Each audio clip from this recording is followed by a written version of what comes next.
திரைமறைவா பயங்கரமான காய் நகரத்தில் எல்லாமே செய்து கொண்டிருக்கிறார்கள். ஒவ்வொருத்தவங்களும் எங்ககிட்ட வந்து பேச்சுவார்த்தை நடந்துட்டு இருக்கு, அவங்க கிட்ட நாங்க பேச போறோம் அப்படின்னு சொல்லிட்டு இருக்காங்க. அடுத்ததா என்ன நடக்கும் அப்படிங்கிற ஒரு பெரும் கேள்வி இருக்கு. 108 இல்ல விக்கி. திருச்சி கிழக்க பொறுத்த வரைக்கும் விஜய் அவர்கள் அடுத்ததா ராஜினாமா செஞ்சு 107, அதுல யாரை நிப்பாட்டுறாங்களோ அதுல தாவேகா ஜெயித்தாதான் 108 அப்படின்னு சொல்லிட்டு இருக்காங்க. இன்னும் 10 நபர்களுடைய தேவை, 10 எம்எல்ஏ இல்லாட்டி 10 சீட் அப்படிங்கிறது நமக்கு தேவைப்படும் பட்சத்தில் அதிமுக கூட பேசிட்டு இருக்காங்க அப்படிங்கிற ஒரு தகவல், இல்ல காங்கிரஸ் கூட பேசிட்டு இருக்காங்க அப்படிங்கிற இன்னொரு தகவல், குட்டி குட்டி கட்சிகள் கூட எல்லாம் பேசிட்டு இருக்காங்க அப்படிங்கிறது. உண்மையிலேயே இங்க என்ன நடந்திருக்கு? கொளத்தூர் தொகுதியில இன்னைக்கு நன்றி கூற போனார் ஸ்டாலின் அவர்கள். ஆனா அது கூடவே போன சேகர் பாபு அவர்களுடைய அந்த அழுகையை பார்க்கும்போது கண்டிஷனை ஃபாலோ பண்ணுங்கடா அப்படின்னு சொன்னது ஞாபகத்துக்கு வந்துச்சு. அதெல்லாம் என்ன அப்படிங்கிறத இதுல டீட்டெயிலா பார்க்க போறோம். இது ஆழமான அரசியல் சதுரங்கம்.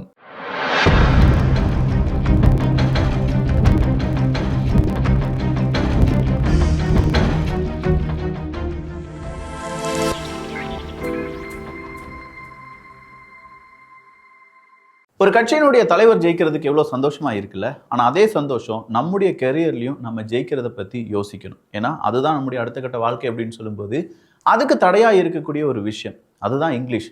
அதை ஈஸியாக தமிழ் வழியை நம்மளால கற்றுக்கிட முடியும். ஏன்னா நம்ம வாழ்க்கையை பொறுத்த வரைக்கும் நாம தான் தலைவர், நாம தான் தொண்டர் என்பதும் குறிப்பிடத்தக்கது. இதை கம்ப்ளீட்டாக பார்த்தாலே உங்களுக்கு புரிஞ்சிடும். இந்த கோர்ஸை பொறுத்த வரைக்கும் ஒரு டீச்சர் வந்து உங்ககிட்ட வந்து சொல்லிக் கொடுக்குற வரைக்கும் நீங்கள் வெயிட்லாம் பண்ண வேண்டாம். 24/7 ஏஐ டீச்சர் உங்களுக்காக தயாராக இருப்பாங்க. அது மட்டும் இல்லாமல் குரூப்பில் ஒரு வீடியோ கால் பண்ணி தயங்கி நம்மளை இங்கிலீஷ் பேச வைக்கணும் அப்படிங்கிறதெல்லாம் கிடையாது. நம்ம தனிப்பட்ட முறையில் 1000க்கும் அதிகமான ஸ்பீக்கிங் ஆக்டிவிட்டீஸை ஸ்டெப் பை ஸ்டெப் பேசி நம்முடைய ஃப்ளூயன்சி அப்படிங்கிறது அதிகமாகிறத உங்களாலேயே பார்க்க முடியும். ஸோ இந்த கோர்ஸ் வழியா நம்முடைய தயக்கம் அப்படிங்கிறது உடஞ்சி ஃப்ளூயன்சி அப்படிங்கிறது அதிகமாகும். உங்களுக்கு சப்போர்ட்டா இருக்கிறதுக்கு ஒரு ஹேபிட் மென்டார் அப்படிங்கிறவங்களையும் ப்ரொவைட் பண்றாங்க. பெரும்பாலான கோர்ஸ்ல பிடிஎஃப் கொடுத்து வீடியோவை கொடுத்து இங்கிலீஷை வேடிக்கை மட்டுமே நம்ம ஸ்கூல் லெவலில் என்ன செஞ்சுட்டு இருந்தோமோ அதையே செய்ய வைப்பாங்க.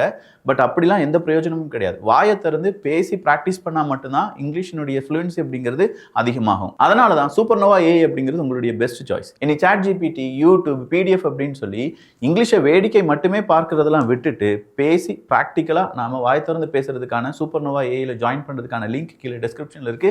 அப் டு 75% வரை டிஸ்கவுண்ட் கிடைக்க வாய்ப்புகள் இருக்கு. வேணுங்கிறவங்க பயன்படுத்திக்கோங்க. கொளத்தூர் தொகுதி அப்படின்னு சொல்லும்போது அந்த தொகுதியில எப்படி கோட்டையை விட்டோம் அப்படிங்கிறது திமுகவுக்கு இன்னைக்கும் சிம்ம சொப்பனமா இருக்கு. ரொம்ப பெரிய அளவுல ஒரு கனவு மாதிரி இருக்கு. ஏன்னா கொளத்தூர் தொகுதியை அந்த அளவுக்கு நம்பினாரு ஸ்டாலின் அவர்கள். எல்லா இடங்களிலுமே ஜெயித்து விடலாம், குறிப்பா கொளத்தூர் தொகுதியெல்லாம் ஜெயிச்சிடலாம் அப்படின்னு சொல்லி இங்க நம்பிக்கை வார்த்தை கூறி கொளத்தூர் தொகுதியில 4 நாட்களுக்கு முன்னாடி தான் பெரிய பிரச்சாரமே செஞ்சாங்க. அதுவரையிலும் யாருமே எட்டி கூட பார்க்கல. அதனாலதான் திமுக தோல்வி அடைந்து விட்டது அப்படிங்கிற குரல் இன்னைக்கு திமுக குள்ளே இருந்து உதித்திருப்பதால் ஏகப்பட்ட இடத்துல இருந்து சேகர் பாபு அவர்களுக்கு பிரஷர் அப்படிங்கிறது வந்திருக்கலாம். ஆனா சேகர் பாபு அவர்கள் மட்டும் அவருடைய தொகுதியில ஜெயிச்சிட்டாரே. சென்னையில சேகர் பாபு அவர்களும் அடுத்ததா ஒரு நபர் மட்டும்தான் ஜெயிச்சிருக்காங்க, வேற யாருமே ஜெயிக்கல அப்படிங்கிற இந்த சிச்சுவேஷன்ல திமுகவால இந்த தோல்வியை ஒத்துக்கொள்ளவே முடியவில்லை. ஏன்னா இந்த தோல்வியை பொறுத்த வரைக்கும் கொளத்தூர் தொகுதியில முக ஸ்டாலின் அவர்கள் ஜெயித்து விட்டார்கள் என்றால் கூட சட்டசபையில அவரை வச்சு பெருசா போர்ட்ரேட் பண்ணிடலாம். கண்டிப்பா அவருடைய ஒவ்வொரு அசைவுகளையும் காண்பித்து எதிர்கட்சியா ஸ்டாலின் அவர்கள் எப்படி செயல்படுகிறார் அப்படிங்கிறத சொல்லி அடுத்த 5 வருஷத்துல திமுகக்கு பெரிய ஒரு பில்டப் கொடுத்தலாம் அப்படின்னு சொல்லி நினைச்சு வச்சிருந்தாங்க. இப்போ அது இல்லாம போனதுனால உதயநிதி ஸ்டாலின் அவர்களை முன்னிலைப்படுத்த வேண்டியதா இருக்கு. So next 5 years Udhayanidhi Stalin தான் திமுக தான் உதயநிதி ஸ்டாலின் அப்படிங்கிற லெவலுக்கு தான் இங்க இருக்கக்கூடிய மீடியா நம்ம முன்னாடி ஷோ ஆஃப் பண்ண போறாங்க. இதை இங்க இருக்கக்கூடிய மக்கள் எப்படி பார்க்க போகிறார்கள் அப்படிங்கிறது வேறொரு விஷயம். ஸோ நெக்ஸ்ட் 5 இயர்ஸ் நம்முடைய டார்கெட் அப்படின்னு நான் சொல்லியிருக்கேன் பார்த்தீங்களா. அரசியல் சதுரங்கத்தை பொறுத்த வரைக்கும் நான் சொன்னதுல இப்போது மாற்று கருத்தே கிடையாது. இது ஒரு பிகினிங் மட்டும்தான். அடுத்த 5 வருஷம் விஜய் அவர்கள் என்னெல்லாம் வாக்குறுதிகள் கொடுத்திருக்காரு, முதல் வாக்குறுதியா எந்த கையெழுத்து போட போறார் அப்படிங்கிறத உலகமே எதிர்நோக்கி காத்து கொண்டிருக்கிறது. மாதம் பெண்களுக்கான 2500 ரூபாயா, இல்ல இலவசமா பெண்கள் எல்லா பேருந்துகளிலும் பயணத்தை மேற்கொள்ளலாம் அப்படின்னு சொன்னதா, அப்படி இல்ல நான் தாலிக்கு தங்கம் நல்ல ஒரு பட்டுப்புடவை அப்படின்னு சொன்ன அந்த ஸ்கீமா, இல்ல 6 இலவச கேஸ் சிலிண்டர் அப்படிங்கிறது கிடைக்கும்னு சொன்னாரு அதுவா, அதுவும் இல்லைன்னா மாணவர்களுக்கு 15,000 ரூபாய் கொடுக்கப்படும், இளைஞர்களுக்கு வேலையில்லாத இளைஞர்களுக்கு 4,000 ரூபாய் கொடுக்கப்படும், 5 ஏக்கருக்கு குறைவாக இருக்கக்கூடிய விவசாய கடன் முழுதுமாக தள்ளுபடி செய்யப்படும், இப்படிலாம் சொன்னாரு. இதுல எதை அவர் முதலில் நிறைவேற்றப் போகிறார் அப்படிங்கிற ஒரு கேள்வியும் உயர்ந்திருக்கிறது. 6 கேஸ் சிலிண்டர் இப்ப இருக்கக்கூடிய நிலைமைக்கு கொடுக்க முடியுமான்னு கேட்டா அது கொஞ்சம் கஷ்டம்தான். 5 ஏக்கருக்கும் கீழே இருக்கக்கூடிய நபர்கள், அந்த விவசாயிகள் அவங்களுடைய விவசாய கடனை தள்ளுபடி செய்வது அப்படின்னு சொல்றதுக்கு இனி அமைக்கப்படக்கூடிய தாவேகாவினுடைய அரசாங்கத்துக்கு எத்தனை லட்சம் கோடி தேவைப்படும் தெரியுமா? சுமார் 3 லட்சம் கோடி ரூபாய் தேவைப்படலாம் அப்படின்னு சொல்றாங்க. இந்த 3 லட்சம் கோடி ரூபாய்லாம் எடுக்கிறது அப்படிங்கிறதுலாம் இந்த ஒரு வருஷம் அசாத்தியமான விஷயம்தான்.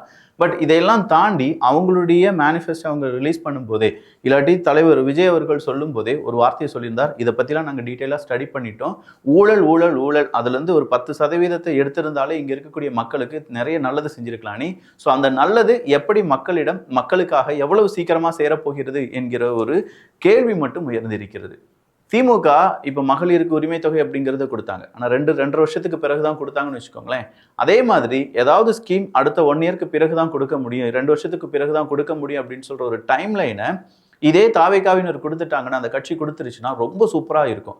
அப்போ மக்கள்கிட்ட ஒரு கிளாரிட்டி இருக்கும். எதிர்கட்சிகள் பேச விடாமல் செஞ்சிடலாம். ஏகப்பட்ட இடத்துல வரக்கூடிய நெருக்கடிகளை சமாளிச்சிடலாம். திமுகவை பொறுத்த வரைக்கும் எப்பண்டா நெருக்கடியை ஏற்படுத்தலாம், ஏதாவது ஒரு சின்ன விஷயத்த ஊதி பெருசாக்கலாம். அது மட்டும் இல்லாமல் இன்னைக்கு மெல்டிங் பாயிண்ட் சரவணன் உட்பட நிறைய பேர் என்ன சொல்ல ஆரம்பிச்சிட்டாங்கன்னா, முதுகுல குத்துனவனு இருக்கானுங்க, துரோகிகள் இருக்காங்க, இப்போ துரோகத்தால் திமுக வீழ்ச்சி அடைய போகிறது அப்படிங்கிற லெவலில் பேசிட்டு இருக்காங்க. அதற்கு காரணம் அதிமுக கூட தாவேகா பேசுகிறது அப்படின்னு சொன்னா கூட அதிமுக சார்பா என்ன சொல்லிட்டு இருக்காங்க, இல்ல அதிமுக தான் பெரிய கட்சி, அதனால தாவேகா ஆட்சி அமைக்கட்டும் அப்படின்னு சொல்லி நாங்க அவங்களுக்கு சப்போர்ட் கொடுக்க முடியாது அப்படின்னு சொல்லி பொன்னையன் அவர்கள் சொல்லிட்டு போயிட்டார். இல்ல அதிமுக கூட பேச்சுவார்த்தை நடந்துட்டு இருக்கு அப்படின்னு சொல்லி லீமா ரோஸ் அவர்கள் சொல்றாங்க. இந்த லீமா ரோஸ் அவர்கள் எப்படி பேச்சுவார்த்தை நடந்துட்டு இருக்குன்னு சொல்லி இவ்வளவு கிளாரிட்டியா சொல்றாங்க. ஆனா கடைசியா அவங்க எடப்பாடியார் ஆட்சி வரும் அப்படின்னு சொல்லிட்டு போயிட்டாங்க. ஸோ லீமா ரோஸ் அவர்கள் வேற யாருமே கிடையாது, நம்ம ஆதவர்ஜுனா அவர்கள் இருக்காங்கல்ல, அவங்களுடைய மாமியார் அப்படின்னு சொல்லலாம். ஸோ அந்த வகையில் பார்க்க போனால் அதிமுகவில் இந்த ஆதவர்ஜுனா அவர்களுடைய 2 குடும்ப உறுப்பினர்கள் வின் பண்ணியிருக்காங்க. இங்கே தாவேகால ஆதவர்ஜுனா இப்படி 3 பேரும் லிங்க் பண்ணி அதிமுக கூட பேச்சுவார்த்தை நடைபெறுவதற்கான வாய்ப்புகள் இருக்கா அப்படிங்கிறது சரியா தெரியல. பட் அதிமுக அதுக்கு ஒத்து வரவில்லை என்றால் அடுத்ததாக காங்கிரஸ்ட்டு போனாங்க. இப்போ கேசி வேணுகோபால் அவர்கள் காங்கிரஸினுடைய முக்கியமான தலைவர் என்ன சொல்லியிருக்காங்கன்னா, எஸ் விஜய் அவர்கள் அவங்களுடைய கட்சி நேரடியாகவே எங்களுக்கு ஆதரவு கொடுங்க அப்படின்னு சொல்லி கேட்டிருந்தாங்க. தமிழ்நாடு காங்கிரஸ் அவங்க முடிவு பண்ணிக்கிட்டோம், அவங்களுடைய ஒரு செயற்குழு கூட்டத்தை கூப்பிட்டு அவங்க முடிவு பண்ணட்டும் அப்படின்னு சொல்லி நாங்கள் விட்டுட்டோம். அப்போ காங்கிரஸினுடைய முடிவுகளை இப்போ தமிழ்நாடு காங்கிரஸுக்கு விட்டு கொடுத்துருக்காங்க மத்திய காங்கிரஸ் அப்படின்னு நமக்கு நியூஸ் இப்போ தான் கிடைச்சிட்டு வருது. அடுத்ததாக இருக்கக்கூடிய IUML தான், அடுத்ததாக நம்மகிட்ட CPI CPM இருக்காங்க. இவங்க CPI CPM அப்படின்னு சொல்லும்போது அங்கே 2 சீட்லாம் கிடைச்சிருச்சுன்னா கிட்டத்தட்ட நெருங்கிடலாம். அதை வச்சே நம்ம என்ன செஞ்சிடலாம், அடுத்த கட்டத்தை நோக்கி நகர்ந்துடலாம் அப்படின்னு சொல்லி விஜய் அவர்கள் முடிவெடுத்தாலும் ஆதவர்ஜுனா அப்படின்னு சொல்லக்கூடிய நபர் கண்டிப்பாக தாவேகாவினுடைய அடுத்த கட்டம் என்ன அப்படிங்கிறதுக்கான மூளையாக செயல்பட போகிறார். ஸோ அவருடைய ஒரு கணிப்புப்படி தாவேகாவை எப்படியாவது விசிகாவுடன் இணைக்க வேண்டும் அப்படின்னு சொல்லி பலமுறை அவர் முயற்சி செஞ்சாரு. அந்த முயற்சிகளில் அவர் தோல்வி அடைந்தார். திருமாவளவன் அவர்கள் நான் திமுக விட்டுட்டு வரவே மாட்டேன்னு சொன்னார். இந்த முறையும் மறுபடியும் தாவேகாவினுடைய ஆதவர்ஜுனா அவர்கள் விசிகாவை இணைப்பதற்கான முயற்சிகளில் ஈடுபடுவாராக இருக்கலாம். அப்போ விசிகா உள்ள வருது அப்படின்னா பாமக உள்ள வர்றதுக்கான வாய்ப்புகளே கிடையாது அப்படிங்கிறத போன வீடியோவில் நம்ம பார்த்துருந்தோம். அப்போ இந்த முறை கொளத்தூர் தொகுதியில் தோற்றதற்கும் சேகர்பாபு அவர்கள் மிகப்பெரிய அளவில் அழுகாட்சி ஒரு காவியத்தை நடத்தியதற்குமான அடுத்த ஒரு ரீசன் என்ன அப்படின்னா, திமுக ஜெயிக்காத பல தொகுதிகள் அப்படிங்கிறது இருக்கு. தொகுதிகள் அப்படின்னு சொல்றத விட மாவட்டங்கள். திமுக இந்த மாவட்டத்தில் ஒரு தொகுதியில கூட ஜெயிக்கவே இல்லை அப்படின்னு சொன்னாங்கன்னா, திருவள்ளூர் 10 தொகுதிகளிலும் தோல்வி அடைந்திருக்கிறார்கள். செங்கல்பட்டுல 7 தொகுதிகளிலும் தோல்வி அடைஞ்சிருக்காங்க. காஞ்சிபுரத்துல 4 தொகுதிகள், வேலூர்ல 5 தொகுதிகள், ராணிப்பேட்டையில 4 தொகுதிகள், சேலத்துல 11 தொகுதிகள், தருமபுரியில 5 தொகுதிகள், நாமக்கல்ல 6 தொகுதிகள், ஈரோடு 8 தொகுதிகள், அரியலூர் 2 தொகுதிகள். இப்படின்னு சொல்லி ஒட்டுமொத்தமான அந்த மாவட்டமே திமுகவை என்ன செஞ்சிருக்காங்க, வேணவே வேணாம்பா அப்படின்னு சொல்லி மாத்தி நிப்பாட்டி வச்சிருக்காங்க என்பதையும் நம்ம இங்க பார்க்க முடிகிறது. இதெல்லாம் முடிச்சு போறதுக்கு முன்னாடி சில நபர்களுடைய ட்விட்டர் என்னால பார்க்க முடிந்தது. அதுல அவங்க கேட்டிருந்த கேள்வி நியாயமா இருந்துச்சு. அதுலயும் குறிப்பா மாரிதாஸ் அவர்கள் ஒரு கேள்வி கேட்டிருந்தாங்க. திமுக மீது கடுமையான எதிர்ப்பு நிலை கொண்டவன் நான், ஆனால் எனக்கு புரியாத ஒன்று, சென்னையில் எதற்கு வேட்பாளர்களை இவர்கள் குழப்பினார்கள் என்று. ஸோ சென்னையில் ரொம்ப பெரிய அளவில் திமுக திக்கு முக்காடி இருக்காங்க அப்படிங்கிறத தெளிவாக அவருடைய ட்வீட்லேருந்து நம்மளால் பார்க்க முடியுது. பரந்தாமன் எதனால் மீண்டும் வாய்ப்பு கொடுக்கவில்லை, பரந்தாமன் எதற்காக அவருக்கு வாய்ப்பு கொடுக்கல. இதே பரந்தாமன் அவர்கள் தான் இப்போ என்ன சொல்லிட்டு இருக்காருன்னா, தலைவர் ஸ்டாலின் அவர்கள் தோற்றதற்கான காரணம் சேகர்பாபு, அவர் சரியில்லை, அவர் இங்கே பிரச்சாரமே மேற்கொள்ளலை, மீதம் இருக்கும் அரசியல் கட்சி அவங்களுடைய தலைவர்கள் எல்லாருமே ரொம்ப பிஸியாக இருந்தபோது நான் பார்த்துக்கொள்கிறேன் அப்படின்னு சொன்ன அந்த தொகுதியை கைவிட்டு விட்டார் அப்படின்னு சொல்லி பரந்தாமன் அவர்கள் XMLA பரந்தாமன் அவர்கள் சொன்னதாக ஏகப்பட்ட செய்திகள் வெளியானது. அதே மாரிதாஸ் அவர்கள் கேட்டிருக்காங்க. அது மட்டும் இல்லாமல் அண்ணாநகர் மோகன் மகன் கார்த்திக் எதனால் வில்லிவாக்கம் அனுப்பினார்கள், வில்லிவாக்கத்துக்கு ஏன் அனுப்புனீங்க? அவங்க அண்ணா நகர் மோகன் அவர்களுடைய மகன் தானே. அப்ப அண்ணா நகர் அந்த பக்கமே நிப்பாட்டி இருக்கலாம்ல. நியாயமான கேள்வி. வில்லிவாக்கத்துல கார்த்திக் அவர்கள் வர்சஸ் அந்த பக்கமா இருக்கக்கூடிய ஆதவ் அர்ஜுனா அவர்கள். அதுல ஆதவ் அர்ஜுனா வின் பண்ணிட்டாங்க. ஒருவேளை அண்ணா நகர்ல கார்த்திக் அவர்களை நிப்பாட்டியிருந்தாங்கன்னா அவங்க அப்பா அடுத்த மகன் ஓகே பெருசா ஒரு பலம் கிடைத்திருக்கும், அதுல கார்த்திக் அவர்கள் ஜெயித்திருப்பதற்கான வாய்ப்புகள் இருந்துச்சு அப்படின்னு சொல்றாங்க. இப்படி ஆரம்பித்து கொளத்தூரில் எப்படி ஓட்டு போட நாள் வருவதற்கு 4 நாட்கள் வரை எந்த பெரிய பிரச்சாரமும் இல்லை என்பதை வரை ஒன்றுமே புரியவில்லை அப்படின்னு சொல்றாங்க. ஆனால் ஒன்று, சென்னையில் மொத்த தொகுதிகளையும் திமுக கெட்ட பெயரை சம்பாதிக்க பல காரணம் இருந்தாலும் முதலாவது காரணம் வேறு யாரும் இல்லை, நம்ம சேகர்பாபு தான். மனதில் ரவுடி என்ற நினைப்பு, கவுன்சிலர்களை விட்டு செய்த அடாவடித்தனம் தான் மொத்த சென்னையும் வெறுப்படைய காரணம். வசூல் பிளஸ் சண்டியர் என நினைப்பு அப்படின்னு சொல்லியிருக்காங்க. இங்க வசூல் பிளஸ் சண்டியர் அப்படின்னு சொல்லக்கூடிய இந்த வார்த்தையை நம்ம எடுத்துக்கலாம். இதுல எடுத்துக்கிட்டு நம்ம என்ன செய்ய போறோம்னா, சென்னையில் இருக்கக்கூடிய மக்கள் நீங்க தான் யோசிக்க போறீங்க. குறிப்பா வணிகம் சார்ந்து இருக்கக்கூடிய வேலைகள், அதாவது பிசினஸ்லாம் செஞ்சுட்டு இருந்திருப்பீங்கல்ல, உங்களுக்கெல்லாம் ஏகப்பட்ட மிரட்டல் வந்துச்சு அப்படிங்கிறத பலரும் நான் நேரடியாக போய் கேட்ட போதும் பல நபர்கள் வழியாக எனக்கு கிடைத்த தகவல் அப்படின்னு சொல்லும்போது, ஜிஎஸ்டி வழியாக மிரட்டுவாங்க, இல்லை இந்த கார்பரேஷன் வழியாக மிரட்டுவாங்க, அப்படி இல்லைனா நாங்கள் ஏதாவது கண்டிப்பாக மாமூல் கொடுத்தே ஆக வேண்டும் அப்படிலாம் சொல்லுவாங்க. ஸோ இந்த மாதிரியான பிரச்சனைகளை நீங்களும் ஃபேஸ் பண்ணியிருக்கீங்களா? இந்த ஜிஎஸ்டி, அதாவது மாநில அளவிலான ஜிஎஸ்டி கவுன்சில் வந்து இவ்வளோ ரூபாய் நீ பில்லு போடணும், இல்லாட்டி வந்து பேச்சுவார்த்தைக்கு வான்னு சொல்லி லட்சக்கணக்கான ரூபாயை கறந்துருக்காங்க அப்படின்னு சொல்லக்கூடிய நபர்கள் இருந்தார்கள் என்றால் நிச்சயம் இது எல்லாம் தான் அங்கே இருக்கக்கூடிய கோபத்துக்கு காரணமாக மாறி இருக்க வாய்ப்புகள் இருக்கு. ஸோ நெக்ஸ்ட் 5 இயர்ஸ் அப்படின்னு சொல்லும்போது இந்த கோபத்தை மறுபடியும் தாவேகா அவங்கெல்லாம் ஏன் கோபப்பட்டாங்க, அந்த கோபத்தை எப்படி மக்கள் நல்லபடியா மாற்றலாம் அப்படிங்கிறத ஸ்டடி பண்ணி மக்களுக்காக அவங்க ஆட்சி செய்ய வேண்டும் அப்படிங்கிறதும், அது மட்டும் இல்லாம தோல்வி அடைந்த பல திட்டங்கள் இருக்கு சென்னையில.